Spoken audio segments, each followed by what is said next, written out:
It was exactly 8 in the morning on a freezing Tuesday. The cashier stared at me. The total on the register blinked red, reading $150. I was standing there buying premium dry-aged steaks, imported cheeses, and expensive wine for my father's upcoming anniversary party. I swiped the plastic corporate card again. The terminal beeped a sharp, negative tone. Declined. The line of customers behind me shifted, their heavy winter coats rustling as they grew increasingly impatient. I pushed the shopping cart against the wooden display rack and pulled out my phone. My father, Maxwell, answered on the second ring. Before I could ask about the bank error, his voice cut through the receiver. He sounded entirely too pleased, his tone dripping with condescending venom. I locked all the cards. He said, "You are just a guard dog, a hired hand. Christina and Adrian are my real family. You need to learn to bow your head and take orders, or you can go ahead and starve." The line went dead. The phone pressed cold into my palm. The cashier raised an eyebrow, waiting for me to pull out cash. I met her gaze, swallowed the lump forming in my throat, turned around, and walked straight out the sliding glass doors into the biting winter air. I started the engine of my car and headed directly for my office. He thought he was cutting off a dependent daughter. He had no idea he had just handed me the absolute perfect reason to ruin his entire life. The heater in my car blasted against my numb fingers, but the chill in my chest had nothing to do with the winter morning. The leather steering wheel bit into my palms as my grip tightened. My name is Eunice. I am 36 years old. I spent 10 years as a military officer learning exactly how to dismantle enemy supply lines. But right now, the only thing I was calculating was exactly how long it would take to dismantle my own father's empire. The sheer disrespect did not start at the grocery store checkout line. It started 3 days ago inside the walls of my childhood home. I walked through the front door after a brutal 14-hour shift at the logistics firm. The hallway smelled like cheap floral perfume and settling dust. Christina, my stepmother, was standing in the center of my late mother's old study. She held a heavy black trash bag. The room was practically stripped bare. My mother's framed photographs, her antique brass desk clock, her handwritten leather-bound journals, they were all shoved carelessly inside the plastic. Christina looked right at me and casually mentioned that Adrian needed a gaming room, a dedicated streaming space for a 28-year-old man who had never held a steady job for more than 3 weeks in his entire life. The sheer audacity paralyzed my lungs for exactly 1 second. Then, I lunged for the bag. Adrian was standing right behind her. He smirked, took 1 step back, and threw himself backward onto the hardwood floor. He grabbed his knee, groaning in absolute, theatrical agony. Heavy footsteps thundered down the hall. Maxwell, my father, bolted into the room. He asked 0 questions. He showed 0 hesitation. He lunged forward and shoved both of his hands hard against my chest. My heavy boots slipped on the vintage rug. My shoulder slammed violently into the edge of the solid oak bookshelf. A sharp, sickening pain shot down my spine, stealing the breath from my lungs. The heavy binder in my hand hit the floor, scattering confidential corporate reports everywhere. He stood over me, his face red and sweating.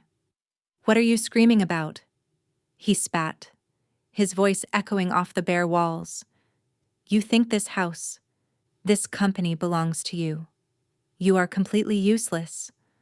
I gave you your life. If I throw away your mother's garbage, so what? Without me, you would be eating dirt under a bridge." Aunt Brenda sat on the velvet sofa in the adjacent living room. Her teacup remained perfectly steady. She just sighed, crossed her legs, and adjusted her expensive silk shawl.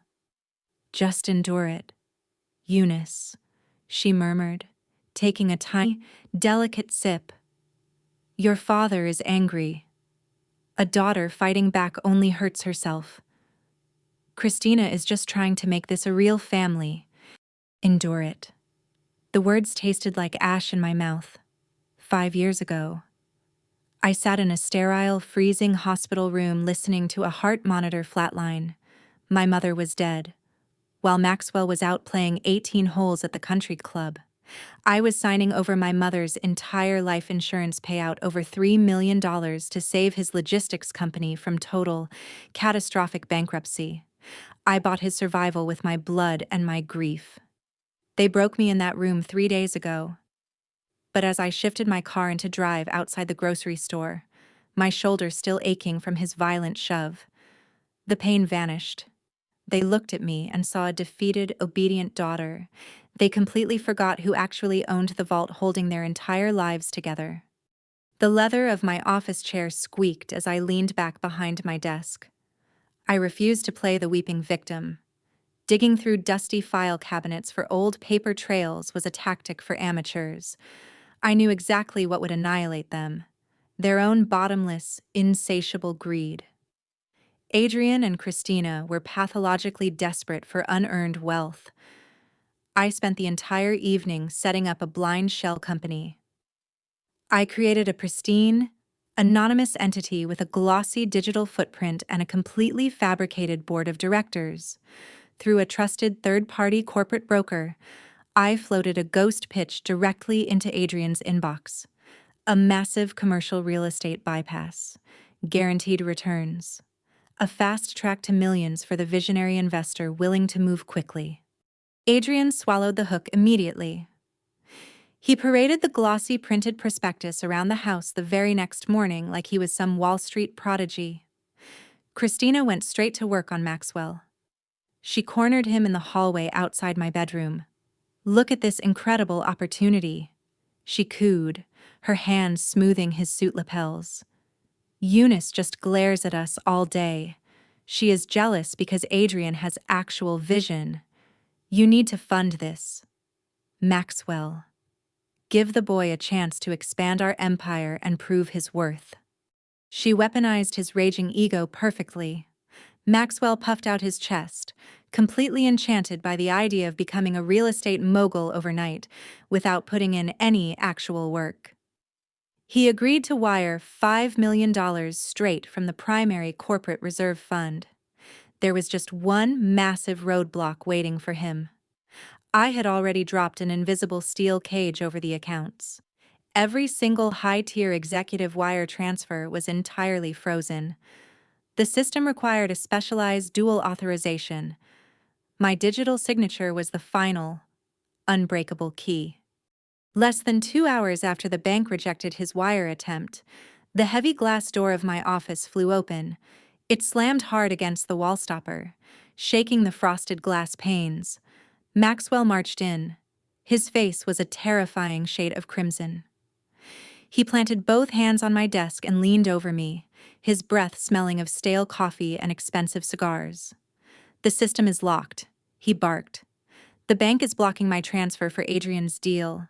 Fix the damn glitch right now." I kept my hands resting flat on my desk. I looked at the thick veins bulging in his neck. Slowly, I pulled open my bottom drawer. I retrieved a single sheet of heavy stock paper. I slid it across the polished mahogany surface, a special disbursement authorization. I placed a heavy silver pen right beside it. "You just need to sign the bypass," I said. My voice was completely flat. An empty room. He snatched the pen off the desk. He completely ignored the header.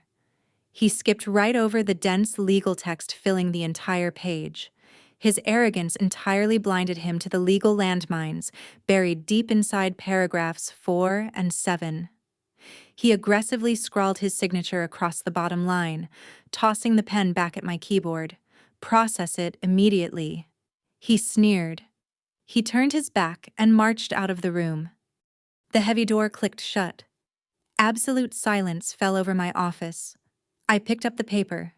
The black ink was still gleaming under the fluorescent lights.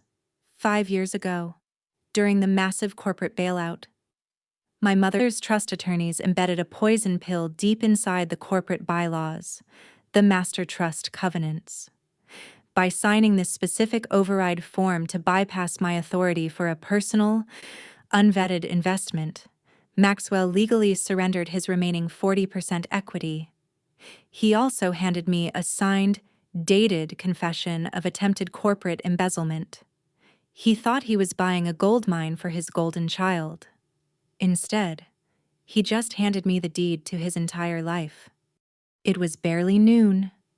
Maxwell, Christina, and Adrian occupied the center booth of Charlotte's most exclusive downtown steakhouse. They were toasting to their impending millions and my supposed starvation. The waiter presented the black leather checkbook. The total was $2,500 for dry-aged steaks and imported champagne. Maxwell casually tossed his corporate platinum card onto the silver tray. The waiter returned exactly 3 minutes later. The plastic card sat untouched on the leather. Declined. Maxwell scoffed, tossing his secondary black card onto the table. Declined. Panic flashed in Christina's eyes. She pulled out her personal gold card. Declined. Adrian aggressively swiped his allowance card through the tabletop terminal. Denied. The waiter cleared his throat, shifting his weight. The wealthy patrons at the adjacent tables stopped chewing. The clinking of silverware ceased entirely. Whispers rippled through the dining room. Heavy beads of sweat formed on Maxwell's forehead. His neck turned a deep, violent purple. He dug into his pockets, frantically scraping together whatever crumpled cash he had just to escape the burning stares of his peers. By 2 o'clock, an emergency board meeting notification flashed on my screen. Maxwell wanted a public execution. I walked into the boardroom. The 5 senior board members sat motionless around the massive mahogany table. Maxwell paced aggressively at the head of the room. He pointed a trembling finger directly at my face. "She is completely delusional," he shouted, spit flying from his lips. "She is entirely paranoid, exactly like her mother. She locked the corporate accounts and tried to sabotage a massive, highly lucrative expansion deal out of pure spite. We are terminating her employment effective immediately." The board members exchanged deeply worried glances. The senior director nodded slowly. He picked up his gold pen to sign the termination docket. Maxwell flashed a greasy, triumphant smirk. He thought he had me backed into a corner. He thought he won. I tapped my tablet screen exactly 1 time. The massive projector behind Maxwell instantly illuminated the wall. The special disbursement authorization he signed hours ago loomed 10 feet tall over his shoulder. "That document is not sabotage," I stated. My voice sliced through the thick silence in the room. "It is a signed confession of attempted felony wire fraud." The board members froze. I tapped the screen a second time. The 5-year-old Master Trust covenants appeared right next to his fresh signature. By bypassing my security protocols for an unvetted personal investment, Maxwell violated the core financial bylaws. I explained. He legally triggered the default clause. The directors dropped their pens. They leaned forward, their mouths slightly open, reading the ironclad legal text. "As of 10 o'clock this morning, I own 100% of the voting equity. Maxwell just handed me total control. He is no longer the chief executive officer of this company. He is a terminated employee." Maxwell's triumphant smirk vanished. The blood drained completely from his face, leaving his skin a sickly, ashen gray. His jaw slacked, his knees buckled, forcing his hands to grip the edge of the heavy table just to keep himself standing. The board members stared at him in absolute horror. The room held its breath. The man who spent his entire life building an empire on arrogance and manipulation was suddenly gasping for air in a building he no longer owned. I ignored the stunned silence in the boardroom and initiated the purge. The severance was immediate and absolute. 2 uniformed security guards marched into the lobby, They grabbed Adrian by the elbows and dragged him toward the exit.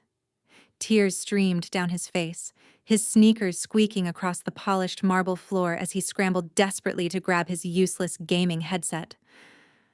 I stood perfectly still by the reception desk. Christina rushed toward the glass doors, her hands shaking, her face streaked with ruined makeup. I extended my empty palm. She stared at my hand, her chest heaving, and dropped the keys to the least luxury sport utility vehicle into my fingers. Aunt Brenda scurried out of the elevator. Her teacup was long gone. Her silk shawl slipped off her trembling shoulders. She reached out, attempting to grab my wrist, stammering frantic apologies about family bonds and terrible misunderstandings. I took one sharp step back. "Keep your mouth shut and walk out those doors," I said, my voice dropping to a terrifying whisper. "Turn back around, and I permanently cancel the monthly humanitarian stipend you suck from this company." She froze, spun on her heel, and practically sprinted through the exit. Maxwell remained upstairs in the boardroom. His heavy frame slumped completely into a leather chair. I stood in the doorway, blocking the exit. "You have exactly 24 hours to vacate the corporate-owned estate," I told him. "After that, the locks change, and your precious belongings go straight into the dumpster." He slunk away into the winter air, completely broken. The dust settled. But a narcissist never truly surrenders. 2 days passed. Christina and Adrian grew entirely desperate. They logged into a hidden terminal, attempting to use Maxwell's old, compromised administrative credentials. They targeted a dormant offshore vendor account, trying to siphon $500,000 and flee to Florida. They thought they were invisible. They were entirely oblivious to the silent digital tripwire I wrapped around that specific account months ago. The fraudulent transfer request triggered a silent alarm straight to the local authorities. Fast forward 3 hours. Christina and Adrian were sipping expensive martinis on the patio of the elite Charlotte Country Club, aggressively trying to maintain their wealthy appearances. 3 police cruisers roared up the manicured gravel driveway. Searing blue and red lights flashed across the pristine golf greens. Uniformed officers marched straight onto the crowded patio. They slapped steel handcuffs onto Adrian's wrists right in front of the club president. Christina shrieked, her expensive heels snapping on the pavement as officers shoved her into the back of a cruiser. Their social execution was absolute, broadcast live in broad daylight to every single peer they desperately tried to impress. The legal system grinds forward with a slow, mechanical precision, but when the hammer finally drops, it crushes everything underneath it with absolute certainty. The heavy wooden doors of the superior courtroom swung shut, sealing their fates. The presiding judge showed zero leniency for corporate theft. He sentenced Christina to 72 months in the state penitentiary, mandating a minimum of 48 months served before any possibility of parole. Adrian stood beside her, his shoulders trembling inside an oversized suit. He received 48 months behind bars. The court also ordered a mandatory financial restitution of $500,000, effectively liquidating every single hidden asset they possessed. Maxwell avoided a prison cell, but his punishment was infinitely worse for a man whose entire identity relied on looking down on others. Without his corporate salary, without his stolen equity, and drowning under the immense weight of personal debts he could no longer hide, he lost absolutely everything. The bank foreclosed on his luxury estate. The elite country club permanently revoked his membership, citing the public embarrassment of the police raid. He was forced to rent a cramped one-bedroom apartment on the industrial outskirts of the city. His former golfing buddies crossed the street when they saw him walking down the sidewalk. The members of his social circle erased his contact information from their phones. His reputation was entirely shattered. He was a ghost in the city he once claimed to own. 6 months passed. The bitter winter thawed into a warm, quiet spring. I was standing in my kitchen brewing morning coffee when I sifted through the Daily Mail. A crumpled white envelope sat at the bottom of the stack. The return address belonged to a cheap apartment complex across town. The handwriting was shaky and frantic. Maxwell. I tore the paper open. He filled 3 entire pages with desperate, rambling manipulation. He wrote about the sacred bonds of family. He wrote about his failing health. He claimed he only pushed me so hard because he recognized my incredible potential. He begged for a meeting over coffee. He wanted a second chance. He wanted his comfortable life back. Years ago, a letter like that would have destroyed my entire week. I would have agonized over his words, searching the ink for any genuine shred of parental love. Today, my pulse remained completely steady. I stared at his frantic handwriting. I walked across the kitchen floor, pressed my foot against the pedal of the trash can, and dropped the pages straight into the garbage. I poured my coffee, walked out to my sunlit patio, and breathed in the fresh morning air. My home is finally a sanctuary. I stripped the ugly, pretentious wallpaper from the hallways and filled the rooms with bright, open spaces. My mother's beautiful antique clock ticks peacefully on the mantel, exactly where it belongs. The logistics company flourishes under a new era of ethical, transparent leadership. I surrounded myself with a brilliant executive team who value absolute competence over blind compliance. My new chief financial officer, an incredible woman named Valerie, regularly invites me into her home for Sunday dinners. Her family treats me with genuine, effortless warmth. We share heavy meals and loud laughter. We pass plates across the table without anyone screaming, without anyone keeping a toxic scorecard, without anyone demanding endless gratitude for basic human decency. They are my chosen family. I finally understand that trust is a solid bridge built entirely on mutual respect. It is never a rusty cage forged by a shared last name. Let me look you right in the eye for a second. If you are watching this story, you probably have a Maxwell or an Aunt Brenda sitting at your own dinner table. Narcissists do not see family members. They look at you and they only see resources. They love what you provide. They love the status you bring. And they love the endless sacrifices you make for their comfort. They do not love you. And the enablers, the Aunt Brendas of the world, they are completely terrifying in their own quiet way. Enablers weaponize your deepest empathy to protect their own fragile comfort. They demand you keep the peace, because watching your silent suffering is infinitely easier for them than confronting the abuser. You have to carve these 3 rules into your mind.